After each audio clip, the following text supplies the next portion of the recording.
साल 2020 की ही तरह अभी साल 2021 में भी कोरोना वायरस ने भारत में दोबारा से विकराल रूप ले लिया है। जिस तरह से पिछले कुछ दिनों में कोरोना वायरस के केस लगातार बढ़ रहे हैं, उससे भारत एक बार फिर कोरोना वायरस की चपेट में आ गया है।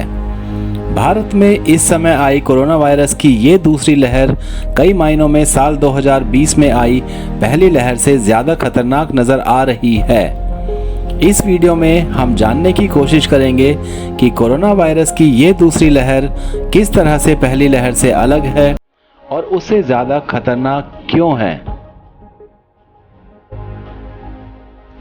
अगर कोरोना वायरस की पहली वेव की बात करें with respect to number of cases, तो याद कीजिएगा पिछले साल यानी साल 2020 में 17 सितंबर को मैक्सिमम नंबर ऑफ केसेस एक सिंगल डे में आए थे। उस दिन लगभग 98,000 कोविड पॉजिटिव केसेस सिर्फ एक दिन में रिकॉर्ड किए गए, जो कि पहली वेव का पीक था। और उसके बाद डे बाय डे केसेस कम होने शुरू हो गए। इन केसेस के कम होने का सिलसिला अभी मार्च 2021 तक चला और उसके बाद एक बार फिर केसेस बढ़ने शुरू हो गए, जिसे अब हम कोरोना वायरस की सेकेंड वेव कह रहे हैं। और अब इस सेकेंड वेव की शुरुआत में ही एक सिंगल डे में number of positive Covid cases 1 lakh को क्रॉस कर गया। तो इससे साफ जाहिर है कि अभी जो वायरस एक्टिव है वो ज्यादा लोगों को इन्फेक्ट कर रहा है, यानी कि उसका इन्फेक्टिविटी रेट पहली वेव की तुलना में बहुत ज्यादा है।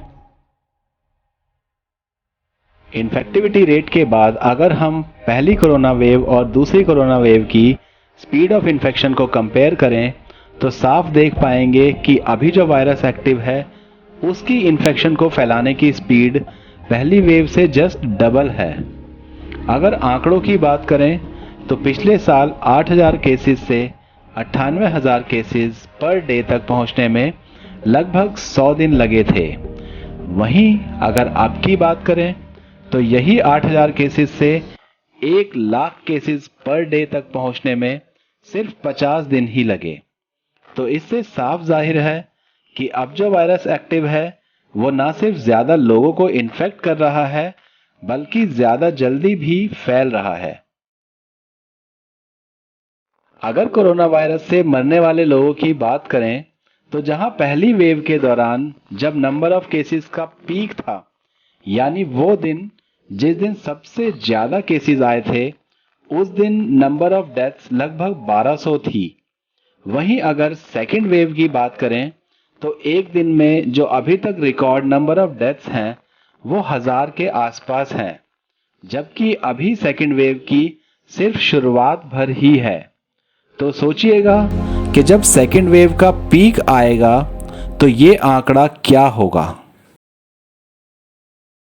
जहां पहली वेव के दौरान ये देखने में आया था कि वायरस से ज़्यादातर वो लोग प्रभावित हो रहे थे जिनकी उम्र 50 साल से ऊपर या उसके आसपास थी, वहीं इस बार यानी दूसरी वेव में ये देखा जा रहा है कि ज़्यादातर लोग जो इस वायरस से अफेक्टेड हो रहे हैं उनकी उम्र लगभग 18 से 45 साल के बीच की है।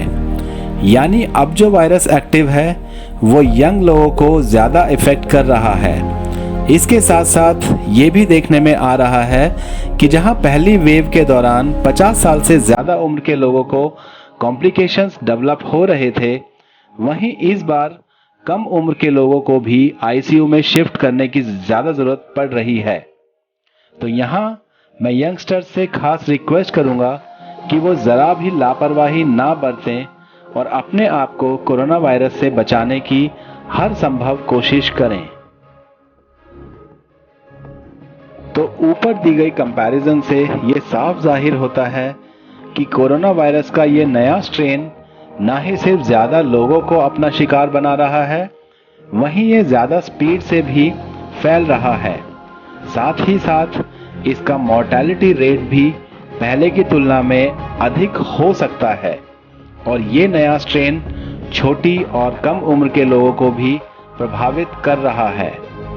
तो इससे बचने के लिए कोरोना गाइडलाइंस को अच्छे से फॉलो ज़रूर करें।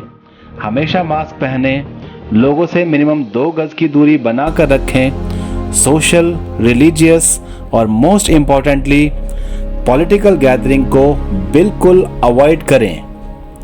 इसके अलावा अगर आप कोरोना वैक्सीन लगाने के लिए एलिजिबल हैं तो वैक्सीन ज़रूर लगवाएं। ईश्वर से आपके स्वस्थ और कोरोना फ्री जीवन की प्रार्थना करता हूँ। Thank you so much.